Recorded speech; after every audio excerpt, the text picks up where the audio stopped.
Dopo il Brennero, il Tarvisio, il porto di Venezia continuano le proteste della Coldiretti davanti ai centri commerciali e ai supermercati del Veneto e del Friuli Venezia Giulia.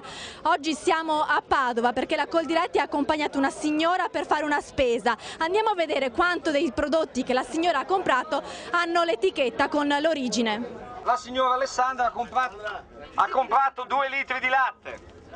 Perché sull'UHT, che è quello della Lola, dice questo latte è trattato con UHT, spiega un mucchio di robe sui batteri, sulle sostanze conservanti, un po' di codici, questo latte è pronto da bere, si consiglia di non bollirlo, 3-4 giorni in frigorifero, ma non si parla da dove viene questo latte. Eccoci!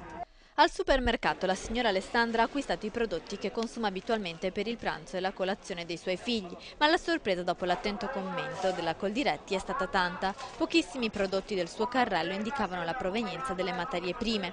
Nei valichi di frontiere e dei porti marittimi la protesta della Coldiretti Veneto si è spostata tra le corsie del supermercato, dove gli ignari consumatori comprano prodotti dei colossi industriali a marchio italiano che però non indicano la provenienza di generi alimentari fondamentali come pasta, latte, carne e verdura.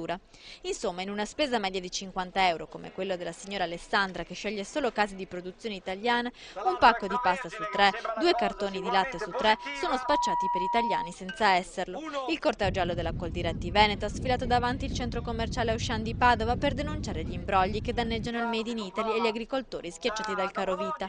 Mascotto d'eccezione la mucca etichetta scesa in campo per tutelare il suo latte da quelli di importazione.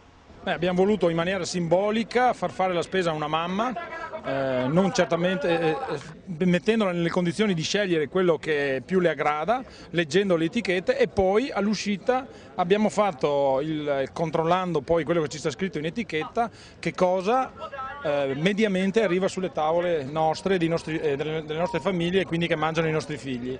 E lì si scoprono delle cose molto interessanti, che buona parte del carrello che la mamma ha portato al di fuori dell'ipermercato non aveva l'origine scritta in etichetta, perché per quello noi ci battiamo.